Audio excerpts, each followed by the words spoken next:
சந்தோஷம். Thank you sir. அடுத்த கேள்வி சார். இன்றைய நவீன யுகத்தில் எல்லோருமே வந்து பார்த்தீங்கன்னா பிரியாணி அப்படின்ற ஒரு முக்கியமான ஒரு உணவா இன்னைக்கு ஆக்கிக்கிட்டு இருக்காங்க. ஸோ அவ்வாறு அடிக்கடி எடுப்பதனால் ஏற்படக்கூடிய தீமைகள் என்ன அப்படின்றது சொல்லுங்க சார். இது சொன்னா பல பேருக்கு வைத்தறிச்சலா இருக்கும், ஏன்டா இந்த நிகழ்ச்சி பார்த்தோம் அப்படின்னு. ஏன் அப்படின்னா, பிரியாணி என்பது ஆரோக்கியத்திற்கான உணவு அல்ல, ஆசைக்கான சுவைக்கான ஒரு உணவு. ஆசைக்காக சுவைக்காக கண்டுபிடிக்கப்பட்ட பயன்படுத்தக்கூடிய விருந்துகளில் மனசை திருப்திப்படுத்தக்கூடிய அபரிவிதமான தித்திப்பான ஒரு சுவை கொடுத்தோம்னா அவங்களுக்கு மனசும் நிறையும், வயிறு நிறையும். கொஞ்சம் சாப்பிட்டாலே நிறைய சாப்பிட்ட திருப்தி கிடைக்கும். நாக்குக்கும் உடம்புக்கும் வயிற்றுக்கும் அது வந்து ஒரு சாப்பிட்ட திருப்தி, ஒரு வித்தியாசமான ஒரு ஃபீல். தினசரி சாப்பிட்டதை விட பிரியாணி சாப்பிட்ட அன்னைக்கு தான் நல்லா சாப்பிட்டேங்கிற ஒரு திருப்தி கொடுக்குங்கிறதுக்காக நம்ம விருந்துகள்ல பிரியாணி போட்டா அவ்வளவு அற்புதமான சந்தோஷம். அப்படியே 32 பல்லும் தெரியும். இன்னைக்கு பிரியாணியா டெய்லி கொடுத்தாலுமே சாப்பிடக்கூடிய நபர்கள்லாம் இன்னைக்கு இருக்காங்க. பிரியாணி வந்து அந்த அளவுக்கு பிரியாணி பிரியர்கள் அப்படின்னு சொல்லக்கூடிய ரசிகர் பட்டாளம் எல்லாம் இருக்காங்க. அதனாலதான் இன்னைக்கு வீதிக்கு ஒரு வீதியில பார்த்தோம்னா குறைஞ்சது 2 பிரியாணி கடையாவது இன்னைக்கு இருக்கக்கூடிய அளவுக்கு இருக்கு. அந்த அளவுக்கு அதனுடைய ஒரு நேரத்துல பிரியாணி பார்த்தோம்னா 200-300 ரூபா இருந்தது. இப்ப வெறும் 80 ரூபா 90 ரூபாய்க்கெல்லாம் கொடுக்கக்கூடிய அளவுக்கு கொண்டுதுங்க. ஏன்னா அந்த அளவுக்கு சாப்பிடக்கூடிய எண்ணிக்கை அதிகமாயிருச்சு. அதனால உற்பத்தியே அதிகமாகிறதுனால விலையை கம்மியா கொடுத்து கூட அதை செய்ய முடியுங்கிற அளவுக்கு இன்னைக்கு அது ஒரு வியாபாரத்துல ஒரு உச்ச நிலைக்கு வரக்கூடிய அளவுக்கு இருக்கு பிரியாணி. சரி, இந்த பிரியாணியில சேர்க்கக்கூடிய பொருட்கள் எல்லாமே பார்த்தோம்னா சுவை வருவதற்கும் மனம் வருவதற்காக அந்த வாசம் வரணும், அந்த பிரியாணி வாசம் வரணும், சுவை அந்த தித்திப்பான சுவை வரணுங்கிறதுக்காக கலக்கிற எல்லா பொருளுமே ஒரு லிமிட்டை தாண்டி கலக்கலாம். என்ன லிமிட்? இப்ப குறிப்பா ஒரு படி அல்லது 1 டம்ளர் அரிசி வச்சு வேக வச்சு அதுல பிரியாணி செய்யணும் அப்படின்னா அதுக்கு இவ்வளவுதான் கலக்கணும் அப்படின்னு ஒரு ரேஷியோ இருக்கு. குறிப்பா நம்ம வீட்டுல 3 பேருக்கு சமைக்கிறோம் அப்படின்னா தாளிக்கக்கூடிய குழம்புக்கு கூட 3 டீஸ்பூனுக்கு மேல எண்ணெய் பயன்படுத்தக்கூடாது என்பது சமையலுடைய வழிமுறை. ஆனா பிரியாணிக்கு நீங்க அப்படி அதை தாளிக்கிற பொருளுக்கு குறைஞ்சது 20 ml ஆவது ஆயில் பயன்படுத்தணும். அதுக்கப்புறம் பார்த்தோம் அப்படின்னா மொத்தமா அதுக்கான கிரேவி எல்லாம் சேர்த்து பயன்படுத்தும் போது கூடுதலாக ஆயில் பயன்படுத்த வேண்டிய, கெட்டு போகாம இருக்கிறதுக்கு மீண்டும் கடைசியில அந்த ஸ்மெல்லாம் வர்றதுக்கு ஆயில் அல்லது நெய் அல்லது டால்டா சேர்க்க வேண்டிய நிலை ஏற்படும். அதனால என்னைக்கோ ஒரு நாளைக்கு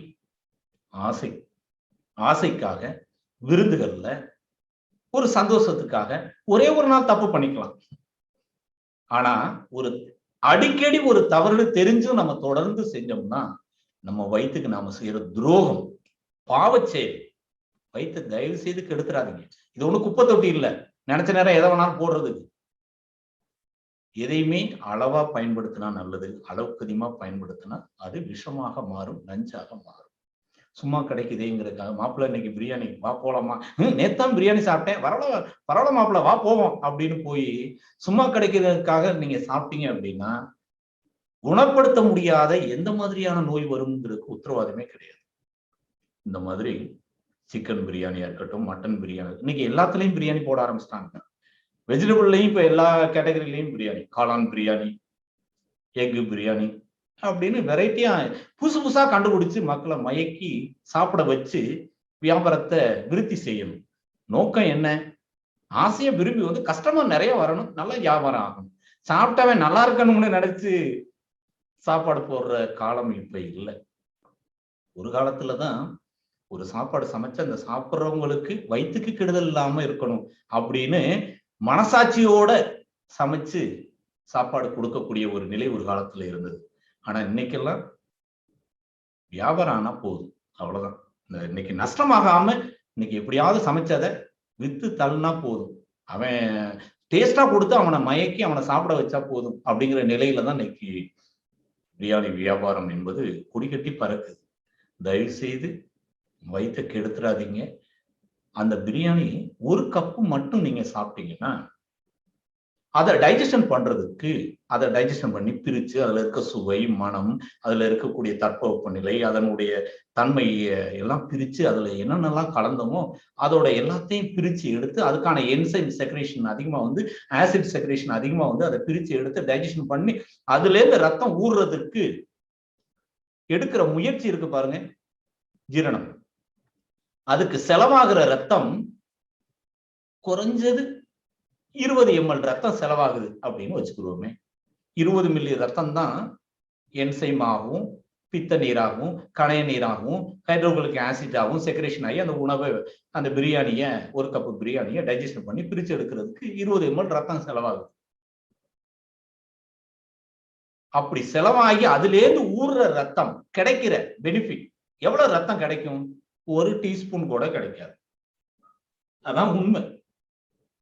ஆனா என்ன மட்டும் கிடைக்கும்? அளவுக்கு அதிகமான ஃபேட், கொழுப்பு சத்து கூடுதலாக கிடைக்கும். நார்ச்சத்து கிடைக்கவே கிடைக்காது, விட்டமின் கிடைக்காது, மினரல்ஸ் கிடையாது. அளவுக்கு அதிகமான கொழுப்பு சத்தும் குறிப்பிட்ட அளவு அதுல கலந்த பொருட்கள்ல இருந்து சில புரோட்டீனும் கார்போஹைட்ரேட்டும், இது 3 தான் கூடுதலாக கிடைக்கும். விட்டமின் மினரல்ஸ் சுத்தமா இல்லாம போயிடும். ஏன்? 100 டிகிரி செல்சியஸுக்கு மேல தம் பிரியாணி அப்படின்னு தம்ல போடணும்.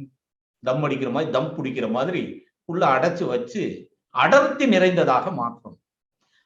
அதனுடைய வெப்பம், சுவை, வாசம் எல்லாத்தையும் உள்ள அமைக்கி அடர்த்தி நிறைந்ததா மாத்தின போது அதை சாப்பிட்டோம்னா டைஜஷன் பண்ண அதிக நேரம் எடுக்கும், அதிகமான ரத்தத்தை செலவு செய்யும், கிடைக்கிற ரத்தம் மிக மிக மிக குறையும்.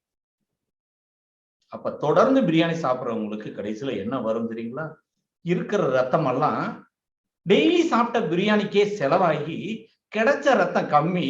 அதாவது 1000 ரூபாய் செலவு பண்ணி ஹார்ட் ஒர்க் பண்ணி 100 ரூபாய் சம்பளம் வாங்குற மாதிரி.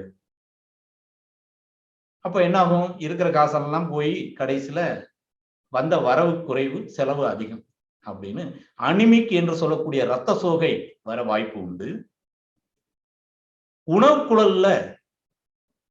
உணவுக்குழல் பிதுக்கம், தளர்வு ஏற்படுவதற்கு அதுல உணவுக்குழல் இறைப்பையும் சேரக்கூடிய நெக்ல ஜிஆர்டி ப்ராப்ளம் சொல்லக்கூடிய பாதிப்பு வருவதற்கோ, அல்லது அங்கு ஹெர்னியான்னு சொல்லக்கூடிய பிதுக்கம் ஏற்படுவதற்கோ, அல்சர் ஏற்படுவதற்கோ, இறைப்பை தளர்வடைஞ்சு தொய்வடைவதற்கோ, அல்லது குடல் தளர்வு ஏற்பட்டு குடல் இறக்கம், hernia, right side hernia, left side hernia, umbilicus hernia, anyone, குடல் இறக்கம் அல்லது பிதுக்கம் ஏற்படுவதற்கு அதிகபட்சமான வாய்ப்புகள் உண்டு.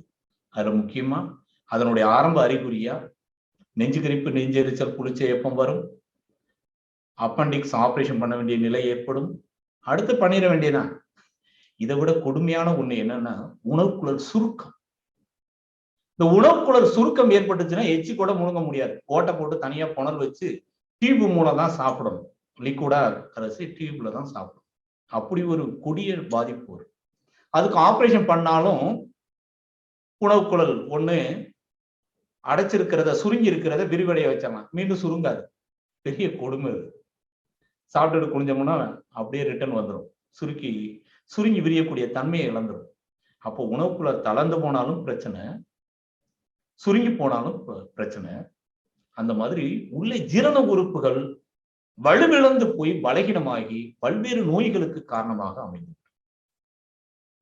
அதுவும் பிரியாணிக்கு அதுல நீர் சத்தே கிடையாது, நார்ச்சத்தும் கிடையாது, அதிகபட்சமான கொழுப்பு சத்து, மாவுச்சத்து தான் இருக்கு. அப்படிங்கிறதுனால மலச்சிக்கல் கண்டிப்பா வரும். உள் மூலம், வெளி மூலம், ஆதி மூலம், அந்தி மூலம் சொல்ற மாதிரி எல்லா வகையான மூல நோயும் வரும்.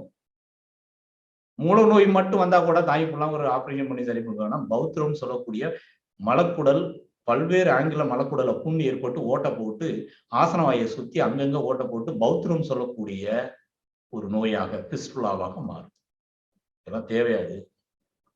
தயவு செய்து ஆசையே துன்பத்திற்கு காரணங்கிற மாதிரி ஆசைன்னு பிரியாணியை டெய்லி சாப்பிட்டு அதுக்கப்புறம் எதையுமே சாப்பிட முடியாது. பச்சை தண்ணி குடிச்சா கூட எது கழிக்குது டாக்டர், பச்சை தண்ணி குடிச்சா கூட எரியுது டாக்டர், ஒண்ணுமே சாப்பிட முடியல டாக்டர். நீ தான் ரொம்ப நாளா தேவையில்லாததா சாப்பிட்டு ஜீரண உறுப்பை கெடுத்து வச்சிருக்கியே. அதை நினைச்சு சந்தோஷப்பட்டுக்க. இன்னைக்கு சாப்பிடலன்னு நினைச்சு கவலைப்படாத. மனசு கேக்குமா? வயிறு கேக்குமா? வாழ்நாள் முழுவதும் மரணம் வரும் வரை எதை சாப்பிட்டாலும் செரிக்கணும்னா நீங்க சாப்பிடுற உணவின் மீது அக்கறை வேண்டும். இது இப்ப எனக்கு தேவையா? இப்ப இதை நான் சாப்பிடலாமா? இப்ப எனக்கு பசிக்குதா? இவ்வளவு சாப்பிடணுமா? இப்ப நான் இன்னைக்கு காலையில என்ன வேலை செஞ்சேன்? இப்ப என்ன உழைப்பு கொடுத்திருக்கேன்? இவ்வளவு சாப்பிடலாமா? இதை சாப்பிடலாமா? ஏன் உடம்புக்கு இது நல்லதா? போன்ற பல்வேறு விதமான கேள்விகள், சிந்தனைகள் வேண்டும். அதுதான் சுய அறிவு. நமக்கான சுய சிந்தனை, சுய அறிவு இல்லைன்னா, தன் ஆரோக்கியத்தின் மீது, ஜீரணத்தின் மீது அக்கறை இல்லைன்னா, எப்ப வேணாலும் எதை வேணாலும் ஆசைப்பட்டதெல்லாம் சாப்பிட்டுக்கிட்டே இருந்தோம் அப்படின்னா வர்ற அத்தனை நோயும் அனுபவிக்க வேண்டியதான் விதி. வேற வழியே கிடையாது. எல்லாரும் விதி விதிம்பாம். நாம செஞ்ச உடம்புக்கு செஞ்ச துரோகமும் பாவமும் அதுக்கான தண்டனை தான் நமக்கு வரக்கூடிய பிரச்சனைகள். அதனால தயவு செய்து பிரியாணி என்பது ஆரோக்கிய உணவு அல்ல. ஆசைக்கு, சுவைக்கு, விருந்துகள்ல என்னைக்கோ ஒரு நாளைக்கு விசேஷத்துக்கு சாப்பிடலாம். அப்படி சாப்பிட்டா மறுநேரம் வெறும் பல உணவு தான் சாப்பிடும். வெறும் பழங்கள் சாப்பிட்டு வயிறை எம்டியா விட்டுரும். மிச்சம் இருக்கு பிரியாணி. நைட்டு ஒரு கட்டு கட்டிடுவான். மீதம் இருக்கிறத ஃப்ரிட்ஜில் வச்சு மறுநாள் சுட வச்சு மீண்டும் சாப்பிடுறேன். இப்படியெல்லாம் வைத்த தயவு செய்து கெடுத்துறாதீங்க. ஒரு கடின உணவு, ஜீரண உறுப்புகளுக்கு அதிக வேலை கொடுக்கக்கூடிய ஒரு உணவு சாப்பிட்டா அடுத்த நேரம் மிக எளிய உணவு. அடுத்தடுத்தும் கண்டினியூவா விருந்துன்னு நீங்க விழுந்து சாப்பிட்டீங்கன்னா விழுந்தா கூட எந்திரிக்க முடியாத அளவுக்கு ஒபிசிட்டி தான் வரும். விழுந்தாலே போன் எல்லாம் பஞ்சு மாதிரி ஆகி பிராக்சர் ஆகி உள்ள ராடு வைக்க வேண்டியதான்.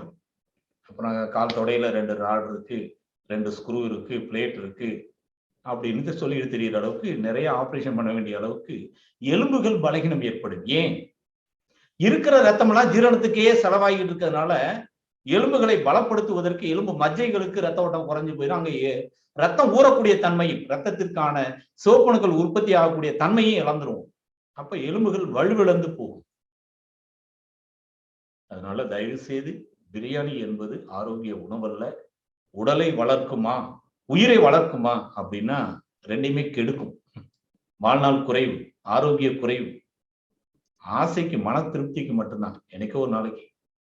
அதனால தொடர்ந்து சாப்பிடக்கூடிய பழக்கத்தை தயவு செய்து நிறுத்திடுங்க. அது நல்லதில்லை. விசேஷத்துக்கு, விருந்துக்கு, ஆசைக்காக மட்டும் என்னைக்காவது மட்டும் வேணா சாப்பிடுங்க. நன்றி. Thank you sir. Thank you so much sir.